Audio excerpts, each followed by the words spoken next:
श्री राम जन्मभूमि के आंदोलन में बीकानेर आई थी, तब प्रातः स्मरणीय पूज्य राम सुखदास जी महाराज मंच पर विराजमान थे। बड़ा विराट समाज एकत्रित हुआ था।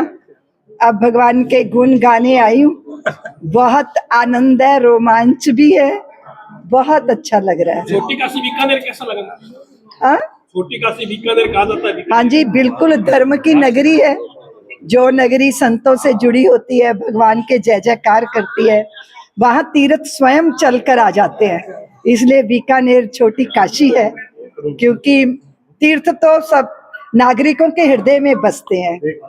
तो बहुत बार लोग कहते हैं हमें स्वर्ग जाना है, पर बीकानेर जैसे भक्त कहते हैं हमें स्वर्ग को धरती पे उतार लेना है। 34 साल का बदलाव किस तरह से दिखते हैं 1992 से लेकर 2026? हाँ, बड़ा बदलाव है, बड़ा विकास है, लेकिन इन सारे नए नए विकास के पीछे और उसके साथ जो यहाँ की प्राचीन जो वैभव है, जो हवेलियों के रूप में, नक्काशी के रूप में सारे विश्व के लिए आकर्षण का केंद्र है, तो वो हमारे पूर्वज पुरखों की धरोहर है। ऐसा अद्भुत शिल्प के पत्थर भी बोलने लगे, वो भी अपनी कहानी स्वयं कहने लगे।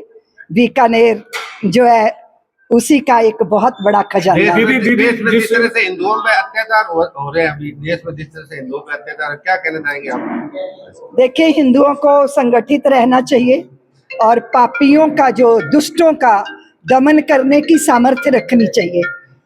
एक बात समाज को समझनी चाहिए कि सरकारें अपनी भूमिका निभाती होंगी, पर समाज को अपनी सामर्थ्य स्वयं जगानी है। और मैं बहुत वर्षों से एक बात कहती हूँ कि दुर्जनों की दुष्टता का भय उतना नहीं होता जितना सज्जनों की निष्क्रियता का होता है।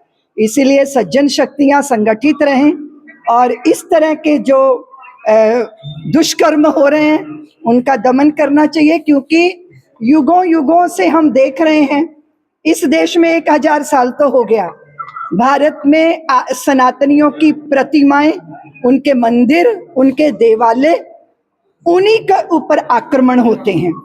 लोग सोचते हैं कि हिंदुओं के मंदिरों को गिरा दो, हिंदुओं के आराध्यों की प्रतिमाओं को खत्म कर दो, खंडित कर दो, पर वो ये नहीं समझ रहे कि तुम मंदिर गिराते हो, प्रतिमाएं खंडित करते हो, पर युगों युगों तक सनातनियों की आस्था को तुम कभी खंडित नहीं कर पाओ। पाश्चात्य संस्कृति हावी हो रही है, पाश्चात्य संस्कृति देश में हावी हो रही है, उस पर क्या कहेंगे? अब उसकी बातें बाद में कर लेंगे।